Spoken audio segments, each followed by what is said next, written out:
Reg introduced me to this concept of polysaccharides and the value of what polysaccharides were. Well, I could tell you in my training as a student, I mean, I think I maybe learned, about saccharides over the course of a few lectures in biochemistry, and I understood their value as an energy source.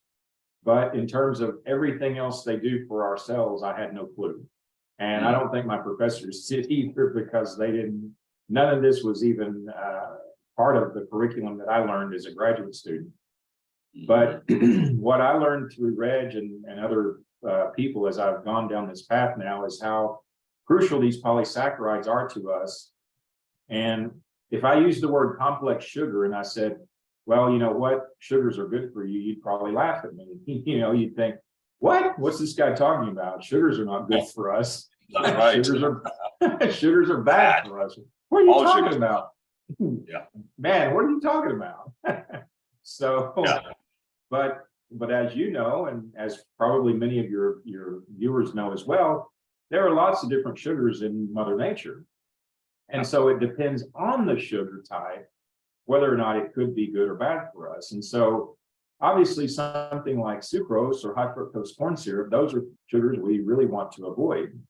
Right. But these complex polysaccharides that are found in things like aloe vera and rice bran, those are the two that I really focused a lot of my research on, are just amazing for us. I mean, it's incredible how valuable these particular polysaccharides are. And unfortunately, the average person today just is not eating, you'd have to go out of your way to really get these in the diet today. Yep. But if you give them in concentrated amounts to someone, then it's dynamic. It's like giving your automobile that maybe has a little bit of water in the gas tank. You've only been using the low-grade gasoline. You get the water cleaned out. You start using high-test gasoline, and now your engine starts running like a brand new car again. Same thing with our cells.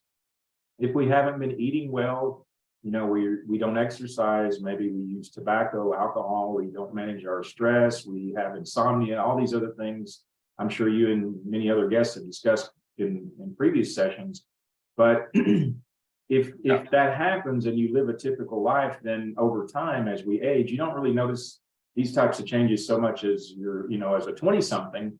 But once you hit middle age and then later in life, now this cellular replication that's been happening in a decreasingly effective way, you start noticing these things. So to what you were saying earlier about things related to dementia or diabetes or cancer or heart disease, all these things are at least partially attributed to this cellular replication that unfortunately gets worse and worse over time. And a big reason for why it gets worse, again, goes back to this notion of poor nutrition or not eating optimally, things that really help us and can be beneficial to our health. So this is where I went down. If you'd like to discuss, some of the particulars of this research, I'd be happy to share that with you and your viewers. But this is really where I focused a great much of my career and my life on, actually.